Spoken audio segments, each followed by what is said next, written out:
Are you going to women? Do not forget the whip.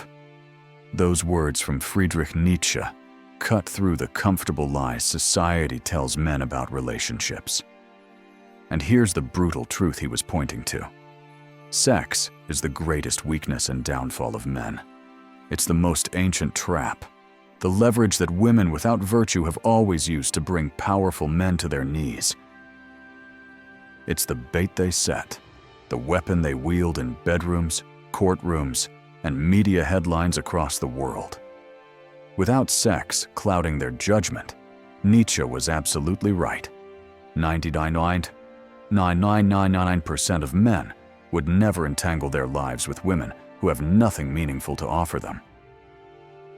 It's not love, not genuine partnership, not mutual respect that draws men to their ruin most often.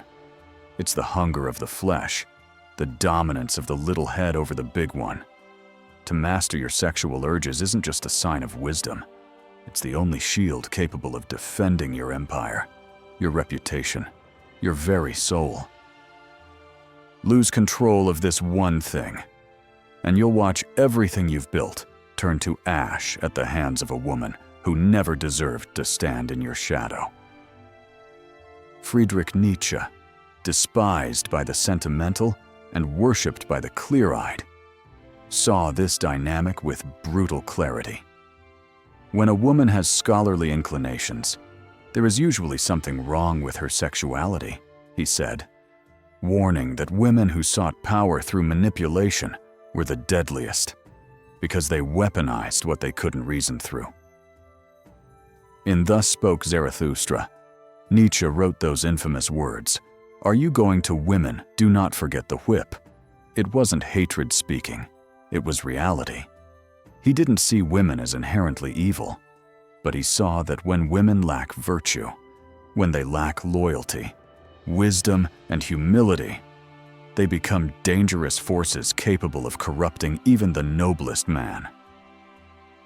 Today, we're watching this timeless pattern play out again. Take Shannon Sharpe, a man who rose from poverty, fought through doubt, built an empire with his sweat, his voice, and his mind. Now he's facing a storm of allegations, not because he lost on any playing field, but because he lost the invisible battle between lust and discipline. Whether the accusations are true or false almost doesn't matter to the mob. Nietzsche understood this perfectly. He wrote, "In individuals, insanity is rare, but in groups, parties, nations, and epochs, it is the rule." Public opinion doesn't wait for facts. It smells blood and it feasts. Nietzsche would have nodded grimly, seeing this pattern repeated once more. A man conquers the world, but cannot conquer himself. A man masters millions, but is mastered by a fleeting moment of desire for a woman who brought no wisdom, no empire, no virtue, only youth, beauty, and leverage. Nietzsche wrote, "Everything about woman is a riddle, and everything about woman has one solution. It is called pregnancy."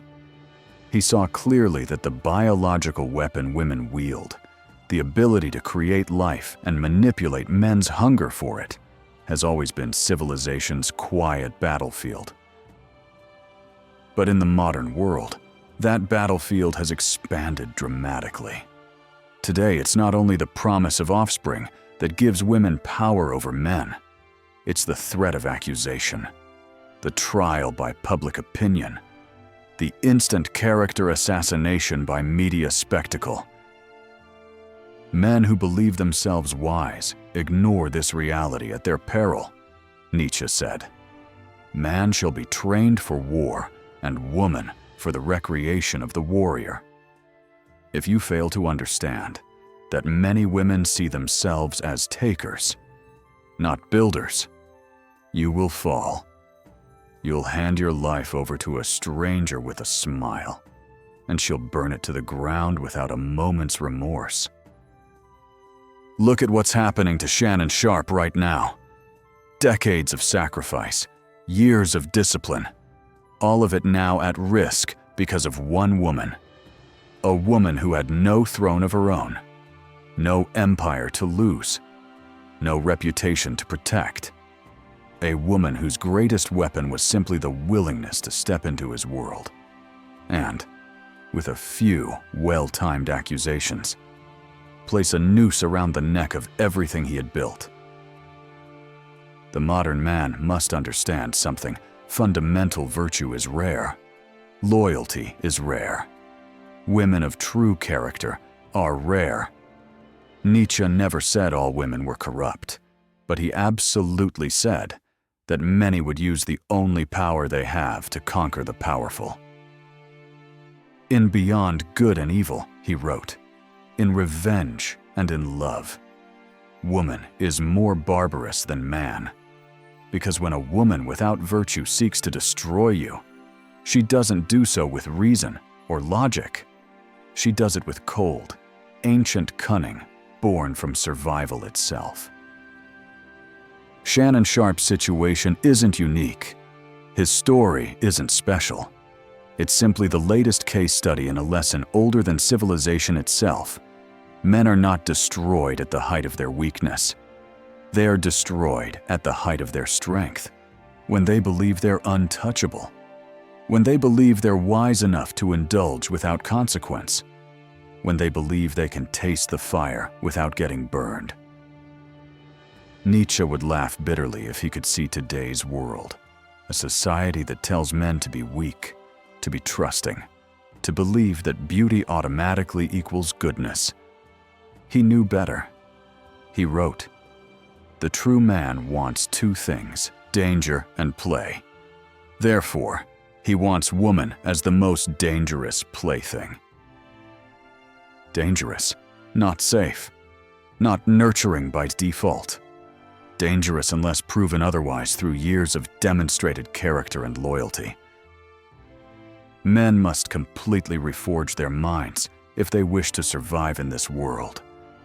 You must begin by mastering your own lust, because if you don't, you're nothing but an empire, waiting for the right spark to consume it entirely. Nietzsche demanded what he called self-overcoming, the idea that a man must first conquer himself before he can conquer anything else in this world. If you cannot say no to temptation, you cannot call yourself free. You are already a slave, being led by the chain of your own hunger straight to the slaughterhouse. If you think sex is harmless, you're a fool. If you think a beautiful young woman who offers no virtue, no loyalty, no struggle alongside you, no real substance, if you think she's harmless because she smiles and flatters your ego, you're already halfway to your own destruction. Nietzsche taught that the Übermensch, the overman, is the man who transcends the animal within him. He crushes the instinct that seeks easy pleasure and demands something greater of himself. If you're going to be a true man, you must become an overman in the face of temptation. You must see beauty and smile at it, not chase it like a dog in heat. You must recognize the trap and walk past it with dignity, not dive headfirst into it and then wonder why you're bleeding out. The weak man is conquered by women. The strong man is cautious around women. The wise man chooses women carefully, or not at all. Shannon Sharpe's example should terrify every man who believes he's somehow immune to this pattern. No amount of money, no amount of fame, no amount of public respect will save you if you hand your empire over to a woman with empty hands and a hidden knife. And when that fire comes for you, no one will mourn your downfall. Nietzsche saw this clearly. He said, "Whoever fights monsters should see to it that in the process, he does not become a monster. If you chase pleasure without honor, you become a fool, and fools are always the first to fall." This is your warning. delivered with the clarity Nietzsche would have demanded. If you're successful, if you've built something worth protecting, then protect it ruthlessly. Vet every woman who enters your orbit. Do not mistake beauty for virtue. They are completely different things. Do not let loneliness open the gates to your kingdom. Do not allow lust to write your obituary while you're still breathing. But here's what most men miss about Nietzsche's philosophy. He wasn't advocating for hatred of women or complete avoidance of them. He was advocating for clear-eyed recognition of reality. He understood that women, like all human beings, respond to incentives and power dynamics. In a world where a woman can destroy a man's reputation with an accusation, where the burden of proof has shifted from innocent until proven guilty to guilty upon accusation, the power dynamic has fundamentally changed. Nietzsche wrote extensively about power, not power over others, but power over oneself. He who would learn to fly one day must first learn to stand and walk and run and climb and dance. One cannot fly into flying. Before you can master relationships with women, you must master your relationship with yourself. This means understanding your own weaknesses, your own blind spots, your own susceptibilities. Most men are completely unconscious of how their sexual desires cloud their judgment. They meet a beautiful woman, and suddenly their ability to assess character, loyalty, and virtue goes out the window. Nietzsche called this the herd mentality, the tendency to follow biological impulses without conscious thought. The Übermensch rises above the herd by becoming conscious of these impulses and choosing whether or not to act on them. Think about it, how many successful men have you seen destroyed, not by business competitors, not by market crashes, not by economic downturns, but by women who brought nothing to the table except physical attraction and the willingness to use it as a weapon. The pattern is so predictable, it's almost boring. Successful man meets attractive woman. Successful man ignores red flags because of physical attraction. Woman gains access to man's resources, reputation, or information. Woman uses this access to extract maximum value or destroy him when he's no longer useful.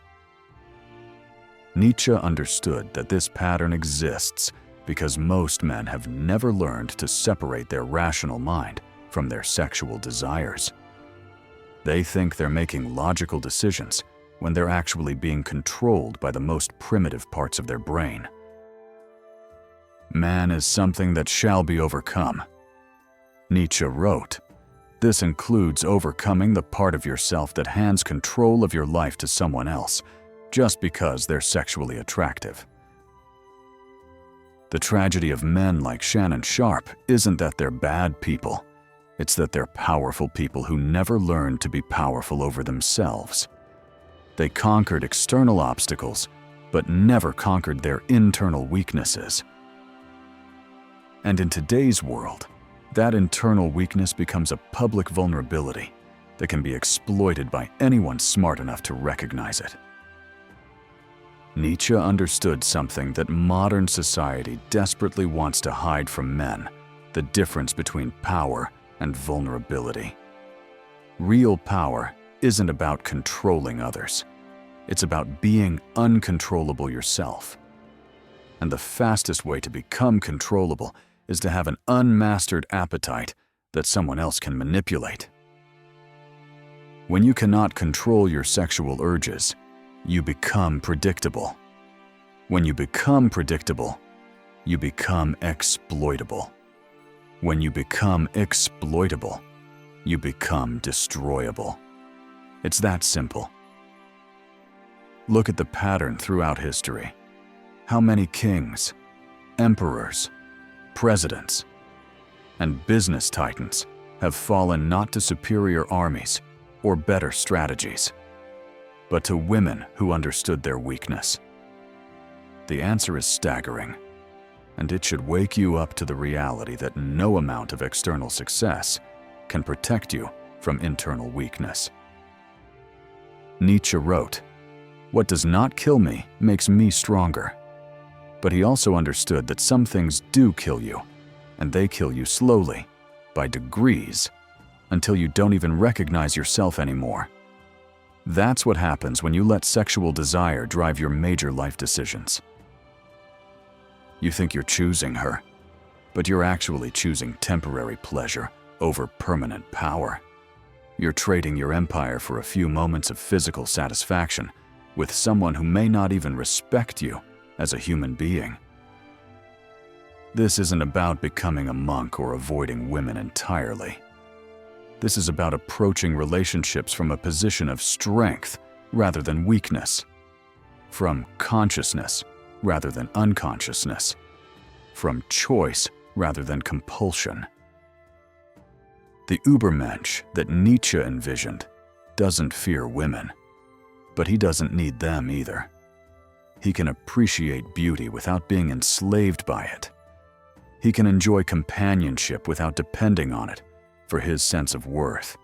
He can walk away from any situation that compromises his integrity, regardless of how attractive the person or tempting the offer.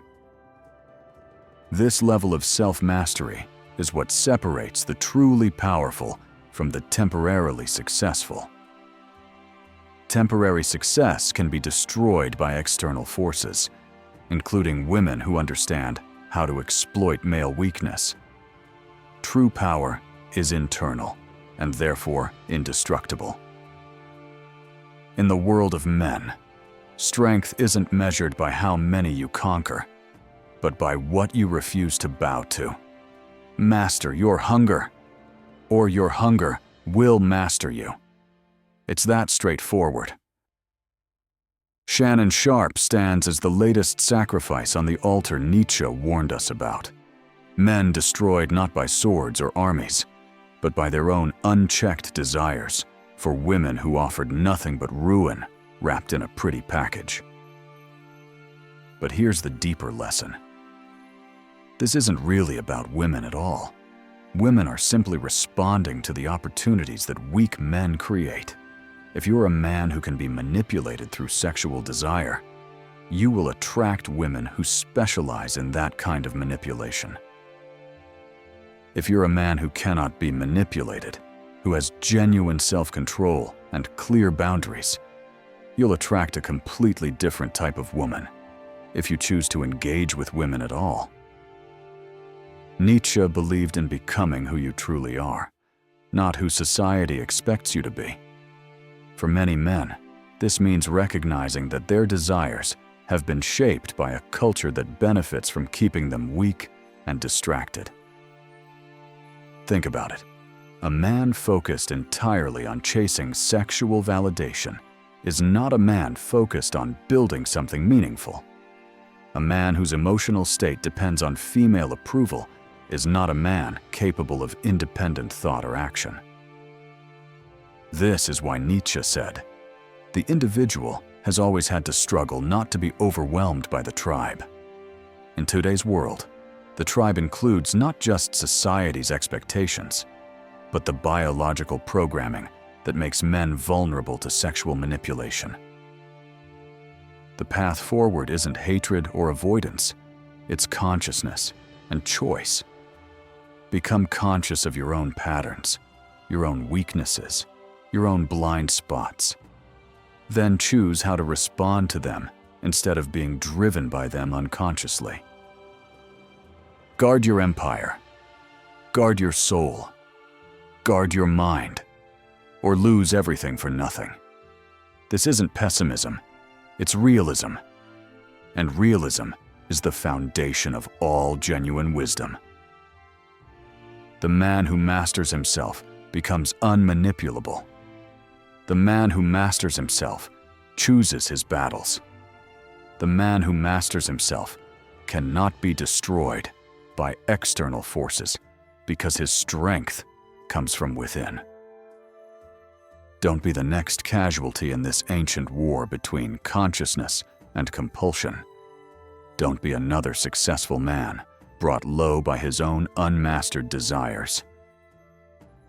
If this message woke something deep inside you, if it forced you to see the traps laid before every man in this modern world, then don't let this truth die in silence. Like this video to spread the fire of awareness. Share it with a brother who still walks blind among wolves. Subscribe to this channel if you refuse to be another casualty.